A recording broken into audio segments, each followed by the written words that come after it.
ดว่าไปเห็นเขาผู้งามเกียรติสร้างเงียบจันลูกเสียใหญ่เดใส่เลี้ยงมอลำอยู่ภาคใต้ในไตจ้อยบ่รวยมา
บางแฟนพอดีนะคนใหม่อาศัยอายผู้อยู่ไกลคนิ่งเจ้าอยู่บ่เศร้า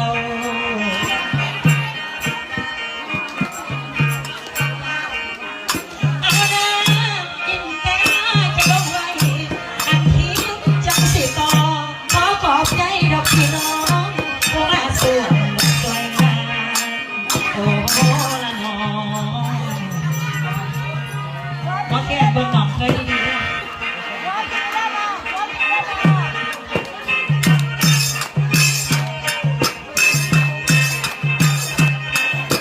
จังนี่ว่าแก้มไปลอยแก้มเจ้าไปลอยจักเนี่ยแม่นสู้ไม่ปล่อยจักแม่นแฟนไม่ปล่อยมานำอยู่เวทีไปว่าเบิ่งคือจบน้ำดีเมียบ่มีมานำบทสายิ้มบาดนำมาหา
นี่ละว่าแม่ยิ่งมักใด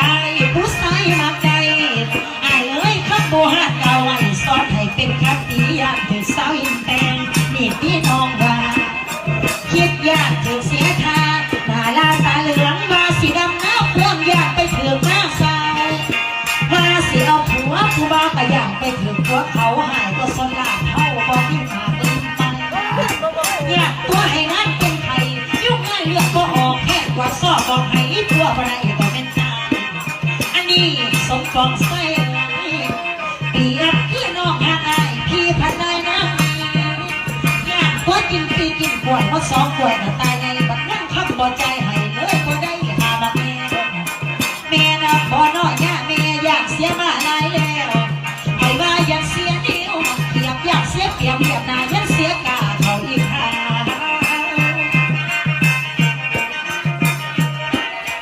หาว่าอายเป็นเล่าบอกควรไปดึงดาวมวยมักเมาเขาจองมาเอาคนจังนอกพูดแล้วพอแม่บ่มีขั้นแม่ว่าตาเห็นดีเอาได้เหลืออายเห็นดีเอาได้ตัดสินใจแล้วเด้อบางทีเมียนี่อย่าสิถามทะเลน้ำเมื่อสิกินนั่นสั่นบอกให้อายสมปองถ้าป้าสาวจิตได้เสียสิ้นปันทรัพย์สินหมดทุกอย่างให้ว่าเส้นให้หดสวนบักแตงเมื่อป้านี่ให้เสียสิ้นปันทรัพย์สินหมดทุกอย่างเส้นหอดใบยางห่างมาบ้างแล้วเลิกกันสมปองเถียงแม่นอายสิขายบักแตงส่วงนี้โล2-3 พันแตงกับบตีดอกบาทไม่ยิ้มไม่ออกแต่เม้นสาเส้นดีขนาดขายบักแตงน้องสิขายบักเต้าใครบอกนั่นเมียมาอายขายบักแตงน้องสิขายดอกไม้นั่นเมียได้นอใหญ่ๆตัดให้อายไปขายได้กำไรหลายๆสิพาไปซื้อซอยได้เอ้ยเจ้าผู้แก้มไปเลยจังยันสาแสนดีให้ต่อยเบอร์แมนตีแก้มสีใหม่ใหม่ใหม่ใหม่แก้มสีใหม่ใหม่งามใจคิดอยากได้ไปลงเกี่ยวของสงถามแม่อายสมปองภาษาบุญมหากฐินอยู่ในวันนี้แต่ใจดีตั้งต่อให้ถามในเรื่องบ่าวอายลำเอาสุพรรณฟังให้บอกพี่น้องนี่ก็ผ่าที่ควรเอามาตั้งในกองกฐินนี้มีผ่ายังเนผ่าแนวไหนได้อายว่าควรเห็นกฐินสักดอกนอกไปเจ้าให้รับเอาสู่ฟังไปบ้านหรือสิเอาผ่าลายผ่าขาวมาผ่าไหมหรือผ่าเหลืองผ่าแดงเป็นผ่าจังในเทให้รับแม่บอกในเด้ออายใหญ่บ้างคนก็อยากพูดเสมือนดังกันดังนั้นให้อายหันเจ้าเล่าให้ฟังก่อนจังเลยพ่อเล็กๆน้อยๆพ่อให้หูยันทันเอาล่ะมาดียินแปลงนั่งลำใจสิเดี๋ยวก่อนใบก่อนอาศัยเสียไงสมพรไอเสียไงผู้ซื้อสีสมพรมานั่งนับไก่ท่าอายมานั่งเซยให้ล่ะรักแม่ซื้อจังไหนเอ่ยนั่งข้างกับอายเส้นเด้อมานั่งมองเสียบ่ลำนั่งน้ำจันจอย้ายทันในห่างนี้และขอบใจแม่พ่อใจดีแต่ผ้าเขามาให้ย่างแต่หมอลำไตบ่ได้ดื่มได้กินแต่อยู่เป็นวินตั้งแต่ตอนหัวค่ำตอนนี้ผมก็เรียกพลำจัดเวทีหมอลำไฟน่ะสองผ้านั่งดอกใหญ่ดอกน้อยแน่เมืองแก้มกระสีไปลอยกระจงอยู่ดีกินดีให้บุญมาพลามีรวยเป็นอย่างใหญ่อยากไงให้รวยเป็นอย่างใหญ่สนุกกินใจใส่ยักษ์ที่ได้มองไว้เถอะอย่าได้เนี่ยนอกแกงอายอยู่บนนอกแกงละอายอยู่บนทางมาจังแก้วหวยมาดีนินผ่าดินโอนใดเด็ดปันเอาลูกคอเป็นนั่นสีสันงามตาเทวาโอนใดลองลอกได้มาพบพ่อติดอกติดใจอยากได้มาไว้ความแค้นมันได้เป็นไปเสียสมบูรณ์สุดสองแก้มไม่พ้นเองในความหวังน้ำจังแต่อายอยากหายสอนหอมสองแต่นอกละยานบ่สองน้ำที่สามผู้นี้ยังจังสิได้อยู่คนดีนี่สองแล้วบ่มีแนวตั้งต่อนี่สองแล้วบ่มีแนวตั้งต่อให้อีนางขอมาเป็นลูกให้เวียนนักที่ บ่ดีบ่ดีทั้งกี่บ่ดีทั้งแห่งบุญแห่งนี้อยากเป็นไผ่เมียปูอยู่เท้าบ้านยังบาปก็ต้องพ่อจะหน้าบาปจะพร้อมตื่นหัวอีเมย์บอกหัวเมย์ด้วยลูกกันว่าก็เป็นย้ำดอกต่อยซื้อถ้าสิเอาเมื่อดับกับย่านรถก็พ่อค้นพี่น้องเลยถ้าเอาผู้อื่นเมื่อก็คือสิได้อยู่เอาพ่อแค่เมื่อเนี่ยมันคือสิพ่อหรอกรถหาพ่อแค่น้องหัวกันเด้ออันอีแม่ซอยเนติล่ะซอยจะได้ก็ได้มาซอยกับปากแต่ว่าบางเสือสิได้ไล่แล้วก็สิซอยเก่งไล่นั่นบอกเอาซอยในเมนจักบาทเพราะมีแห้ง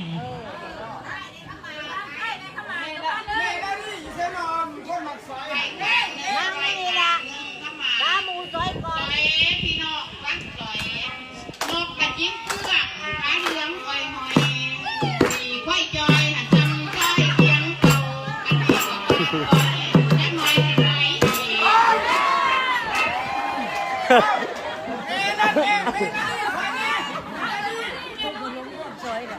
โอ้ยแต่สิก็เลยไปซื้อยาไปติดไปกินเพราะอะไรนะมันหวานจังสี่ไทยอยู่มีขาซอยจังสี่คอย ขอบใจเด้อทุกคนที่เขามาเบิ่งเด้อ คอยไปล่ำอยู่บ้านกระดันไม่ในล่ำจนหอด3 โมงหาผู้ที่รับไม่ซอยกระโดดนี่บ้านนี้ไม่ไงบุญมากซื้อเรา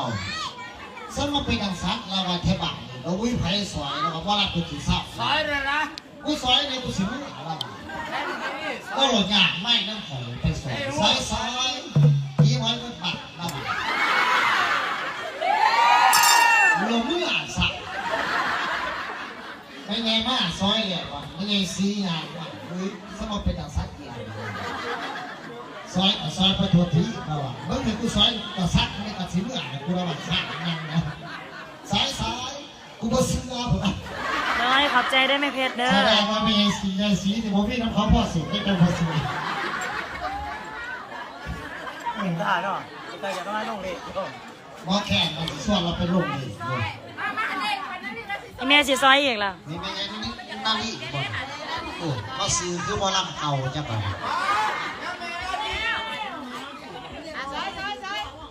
ซอยพี่น้องตั้งซอยลูกจะตีกินกามก็ดูสิไปขอยาปูมาขอหายโม่น้ำตาย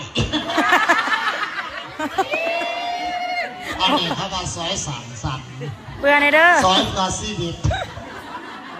คอยกระสีห้องเพลงเพื่อชีวิตคือกันพศ2504พอยีลีตีกองประสุมสาวบ้านบนมาสุนนมมาประสุมที่บ้านพ่อใหญ่ดีต่อไปนี้พ่อใหญ่ดีสิขอกล่าวเป็นเรื่องราวที่ได้ประสุมมาทางการในพันสัมมาว่าเด็กน้อยเกิดมาให้มันกินนมเมียป่าไว้ให้ผัวลูกกินนมผัวดูดนมเมียคนปังไม่แต่คนอ้วนหมอลำไม่แต่คนจอยแต่จอยเจ้าอ้วนกับมังมวนคือกันคนปังไม่แต่คนอ้วนหมอลำไม่แต่คนจอยจะอ้วนหรือจะหลังสัก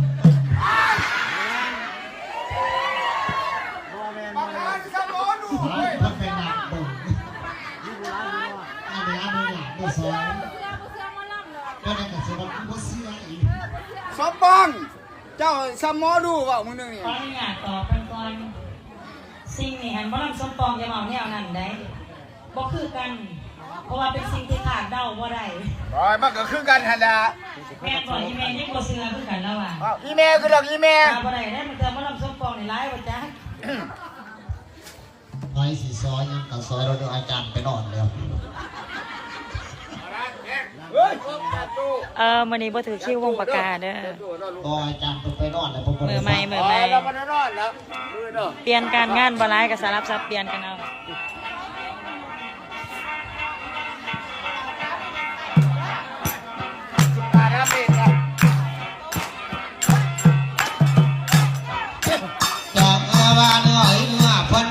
ปนร้อนเมื่อเจ้าปนร้อนห้วยเขากัดเขาอ่อนคือเจ้าปนกันกินอย่าอ่อนเกิน เจ้าใจอินเด้อใจอินนะเด้อบ าดหมอลำดินแดงเป็นยังเจ้ายังบ่เฝ้าปลูกไปดีอยู่ใส่มาจนเมาให้สีเทานอหัวเหี่ยวจิ้มลงมาเป็นดารารุ่นน้อยสิที่ให้คอยยุบก้อยคอยน้อยหน่อยกินกินไม่ถูกเอาขอสานินเสียกินคอยนักโอ้คอยอยากสะโอ้โอ้โอ้โอ้แล้ว ว่าอะไรผ้าลงเอาไปเลยแม่เฮ้ย ตกแต่งให้ดู ไม่จบหรอกว่ะ เอ้ยเอ้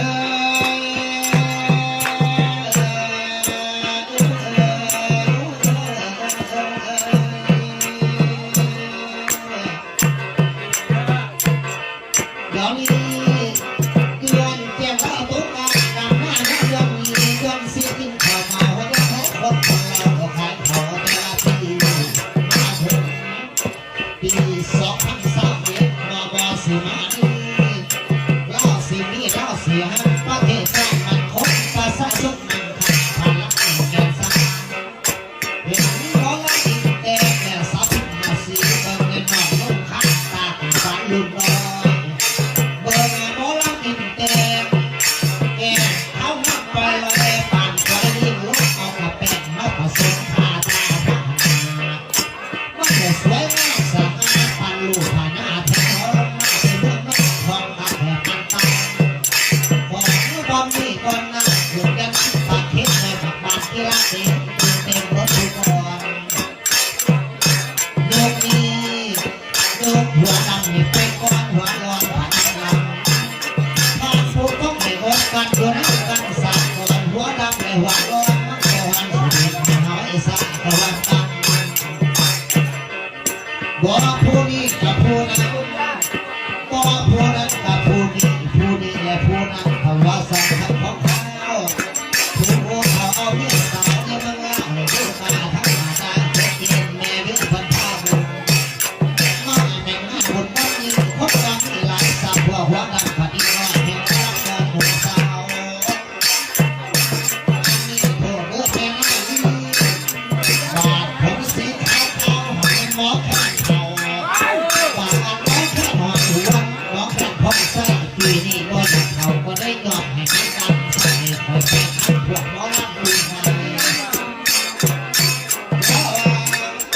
ถ้าสิไปเป่าใส่หลุนแล้วเท้าเดียวหมอลำดูกันเที่ยวนากันไปน้อยส่วนหนึ่งแบบนี้เวลาทำต้องรับรอยที่เป็นที่เพื่อให้บุญตาก็ไม่สบายใจนอนหมอลำเสียงายไปก็สวดขอไปดึงลูกหัวเขาตายเอาคนเขาไปตกอารมณ์พอประทับท้องแดงหน้าหัวปุ๊บโอ้โอ้ไปหลอกนกหลอกดีหลอกไปรถทุกแน่เหลือแต่เขียวปากซ่ามันมีใครบอกผู้หมอลำผู้เป็นคนนี้ก็ทำได้สักทำก็ได้ทำลายหลอกไปแล้วเผาเบิ้งหางได้หมอลำส่วนลายจะบนเป็นตายาเที่ยวมาเป็นปากมือเป็ดอยู่เจ้าทั้งที่ผู้ดำปานทางแต่แค่ผู้ดำปานทางเราก็รู้อยากมองได้อย่างแรงนี้บาดหมอลำสมพรตกมาในรายงานนี้ว่ามีผู้สิมาส่งนอนเกลือขอบตกตามทางเป็นวันลาผู้ปัญญาไปอยู่ตามนานพลังกำลังโดยมาเหลือทางแต่คอยไปลังต่อยก็พนังต้องมีต้องแม่เจ้าสัทธาสาลีหาลอดแม่บอกแม่ลาดีสั่งให้คอยลังต่อปัดกอดดูรายการเสียงแค่มาปัดหน้าขอปันมาสั่งอันนี้ก็เป็นแค่เรามันเผาน้องแค่เผา แล้วไม่ เห็น จะ หอดอกพ่อใหญ่หอดหัว เอา เอา ใจ แข่งแล้วหลายปีงานไปเมื่อทั้งคอทั้งปอกทั้งคึกเนี่ยมาเจอตัวงานเมื่อถูกบอกแค่กันน้ำมือน้ำมอนตอนแต่งทั้งตัวแล้วโลกปืนกันนกฮดคงเขาได้ทอดพวกบังออกอยู่ทั้งกองหาบ่ตอบทักมาตั้งแต่ไว้บอกสิดา จากผมม่วงก็จะในที่หาเมียคนในที่เท่านั้น อันนี้เขาหัวมือเป็น คนไหนเนี่ย นั่นแหละเสียได้ได้นะ ไผเกิดกองกันยักกองเกิดลูกกันยัก เป็นยานบ่ทายเอาเจ้านะ มีวัดสุดปองคอยยังรอทันเขาถือว่าเป็นจังหูยังไปได้รับได้ดูได้กินได้และนอนได้เห็นได้ไอ้แองคอยมาลำไตจิตใจปันสีสีหมอลำมีดนน้อยหาว่าคอยว่าโตโอ้ยสาวอินแต่งนางเอ้ยเจ้าผู้สวยใสโกโตโตกะยักน้องสิกะสุมตุกกะโตคือพดตากับพี่คันเดี๋ยวนี้เกินพูด ทายไก่มันได้ยังบ่เห็นตาหมอลำสมปอง หมอลำคอยจังสีฟ้อนน้อยยอดอยู่เทือนหลังเป็นตาหักตาส้มแล้วเขายังนอนน้อยเห็นหมอลำอินแต่งพ่ออยากกอดขอตอดน้อยแม่สักท่าห้าเพราะบานดาลาจากบ้านนอนบอกว่าสีกอดสาวกอดให้ถือใจขาเสียคอยแอบผัดตัวมีเมียมือเป็นพ่อจังเอาว่าบักมาสามน้ำมางามคอยว่าสาว ขอบใจทุกท่านที่เข้าเบิ่งเด้อจะได้ทายสำเร็จแล้วเนาะ